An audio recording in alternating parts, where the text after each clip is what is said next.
if we study Dharma, Buddha's teachings, and we do it over time, and we do it very steady, and we do it with one teacher, and we do it with one practice, and one sort of goal, one sort of method, and we apply it, we will see a difference.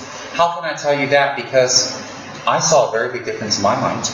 I've seen a difference in my mind in the last 30 years. Not just a matter of maturity, because my basic fundamental emotions are the same.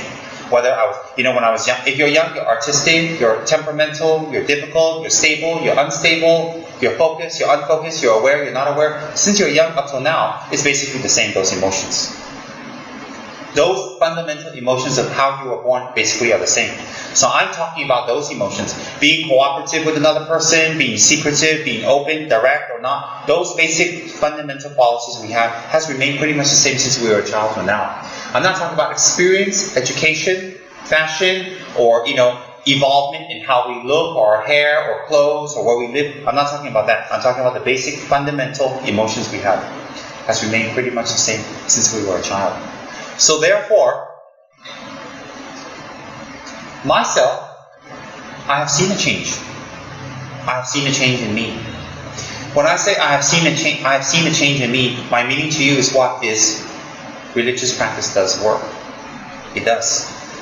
If you apply it, it does work.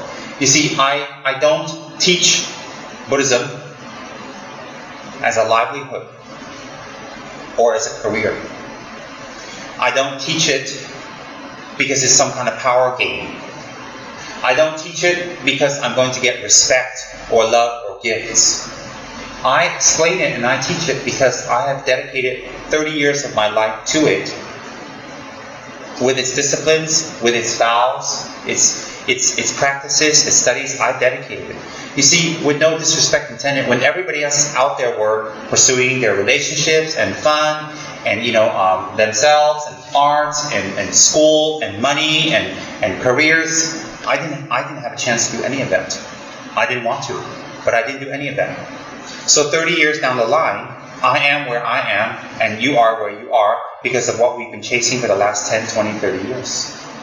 So my point is I've dedicated, I paid my dues. And I went through a lot of obstacles and challenges for the last 30 years to dedicate my life to Buddhism. And I've been dedicated to become a Dharma teacher. The Dharma teacher thing kind of got forced upon me. It's not something that I said, hey, I think I'm going to be a Dharma teacher. No. It was never, ever in my equilibrium or my mental continuity that I'm going to grow up to be a Dharma teacher. I want to be a Dharma teacher. No. Even now, I teach Dharma because I'm under instruction. I mean, if it benefits people, I'm very happy, but I'm under instruction from my teachers. So my point is for me, all of this is done because it will benefit people. It's not for any other reason. So I paid my dues, and I still have to pay a lot of dues, because being a Dharma teacher, you express a certain view, a certain practice, certain method. There's going to be people out there who like it, and there's going to be people out there who don't like it. And so what happens is, there's a lot of challenges. How do I deal with all these challenges?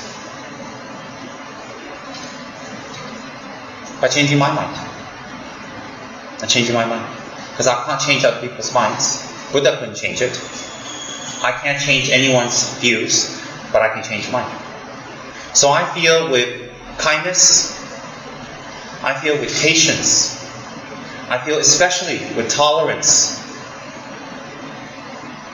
I think you'll win much more. I think you'll gain much more. And I think with patience, tolerance, and kindness, you'll get further and farther. I think that it takes longer. It takes much longer, I admit. But when you get the results of patience, kindness, and tolerance, the results are more lasting. And your position, once you get it, is not under threat. For example, if I was Suming's friend, and I have a friendship because I'm deceptive. For example, she's friends with JP, and I've said some schismatic words about JP that wasn't really true, or it is true and I've said it out of context, and I separated them, and I wanted her as my friend. Even if she's my friend and I'm hanging out with her, we're having a good time, we meet other friends, we go here and there, but it's always unstable, and I'm always under fear. And I'm always very, very scared and paranoid.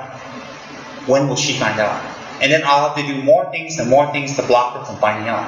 But if I want to be her friend and I'm very outright and I'm very honest and I don't threaten her friendship with JP and I'm very nice about it, when I finally become friends with her, if I do become friends with her, there's no threat, there's no fear. It's very easy, it's relaxed, and I don't create more negative karma to maintain the friendship. So we can apply that to everything we do in life. When we lie about something, we have to do a lot of covering. A lot. When we're not patient about something, we have to do a lot of covering. When we are intolerant of something, we are extremely at the edge. If we react out of anger towards something, we always have to justify. So my point is that's what religion is all about. Religion is about changing ourselves, but not just nice words. Not just grandiose statements or one-liners or things we read off of bumper stickers or things we read off of bookmarks that are very deep and wonderful, but how do we achieve it? So if we're in religious practice, what we need to observe with ourselves is our mind transformation. Not to joke about our mind transformation and not to put it down, but to respect our mind by applying Buddha's teachings to transform it. If we respect our mind, if we respect ourselves, we will apply Buddha's teachings to transform it. If we do not respect ourselves, we will not apply it. Why? If you love yourselves, you put the best in. You give yourself the best. But sometimes we feel we don't deserve it. But we do. We do. I met a lot of people who don't feel self-worth. I meet hundreds of people, you have to understand. Hundreds of people a year.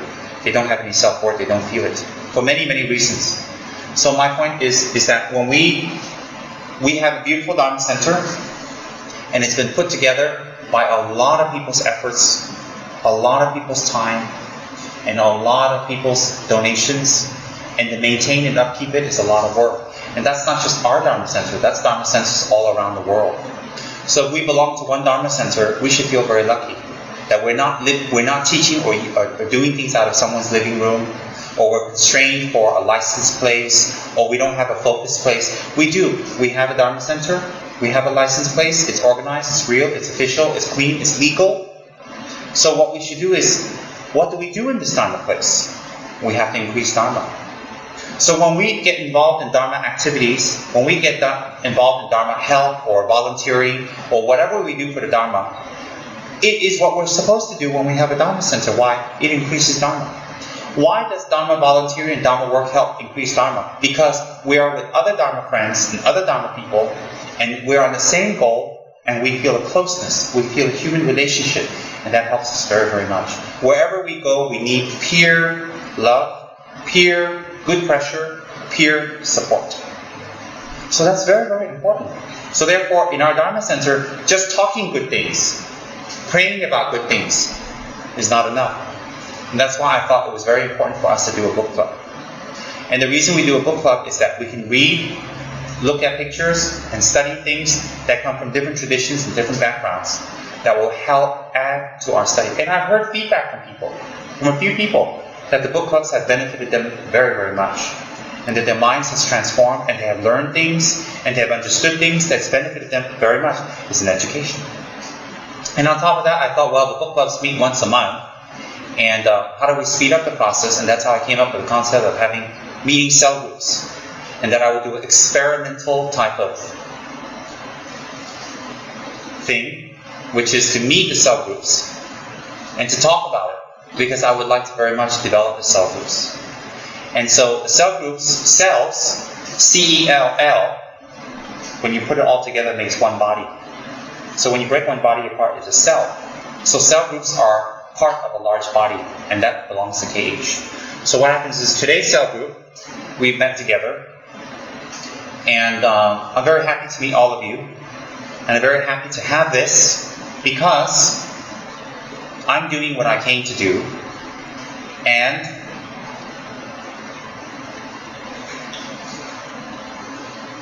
you guys must see the value in spiritual practice, or you wouldn't be here.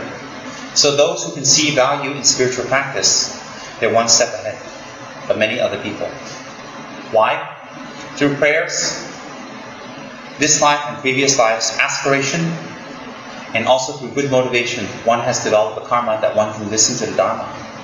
And one has developed the merits. Merits, there's a difference between merits and karma. One has developed the merits, one can listen to the Dharma, one can discuss, and one can apply it to transform one's life. Why is it considered a result of merits? Because for good things to come, you need to have good merits. For negative things to come, you have to have demerits or negative merits. So therefore, if you apply the Dharma in your life to transform your mind, and things become better, that must be the result of merits. So therefore, from our previous life's prayers and this life's aspirations and prayers, we're able to get together and have Dharma talk, listen and question and talk. And in our country, in our environment, in a comfortable place, cool and clean, free of disease, I think we're very fortunate. So we must think in this kind of way, how lucky we are to have a Dharma center. And how lucky we are that we have each other and we can get together. And we have all the materials and all the books and whatever we need conveniently in front of us. Even a glass of water. We have all this in front of us, and this all came from our prayers. So we must think immediately, I'm very happy. I'm very, very happy to be here. I'm very, very happy to do this. I'm very, very happy to learn and to push ourselves and to breathe deep and to be alert, and to be awake and to focus and to really say, I'm very happy to be here. And when we have that kind of attitude, it helps to expedite learning. And the experience becomes very, very positive. And that's what it should be. Why? If we were to go to a karaoke and we stayed up till 2, 3, 4 a.m., we'll be wide awake. We'll be wide awake, even if we work the whole day.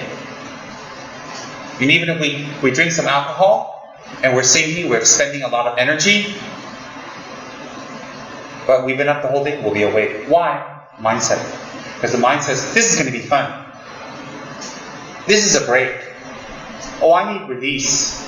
Oh, I need to relax my mind. Because that's our mind telling us it's going to be fun. So the mind already psychologically prepares itself to do whatever. So we need to have the same mindset for Dharma that is even better.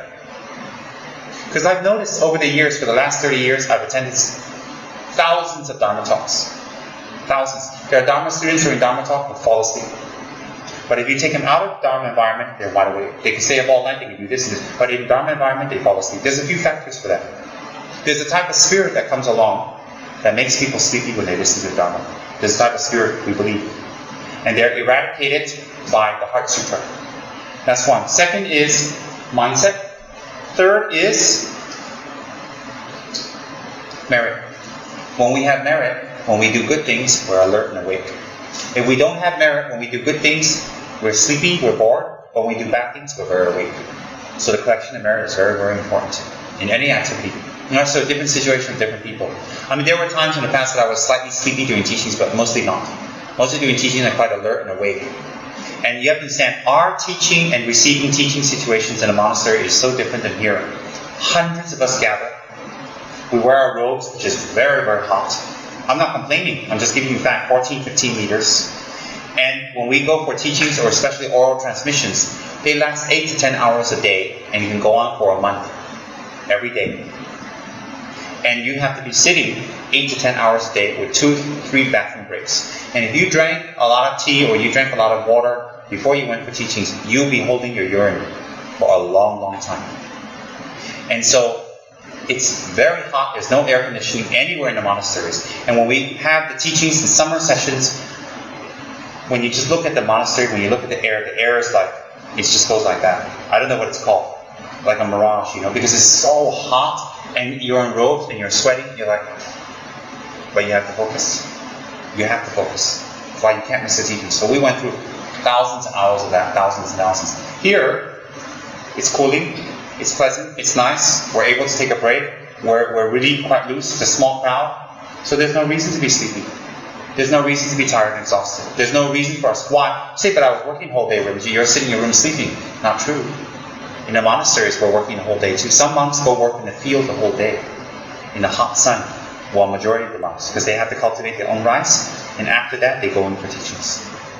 In the hot sun. Some drive tractors the whole day. Some are taking care of the cows the whole day, because we have hundreds of cows in the monastery for milk. Some are taking cows, cleaning, washing, grooming, feeding them, milking them the whole day. And they go for teachings. So this is what we have to understand.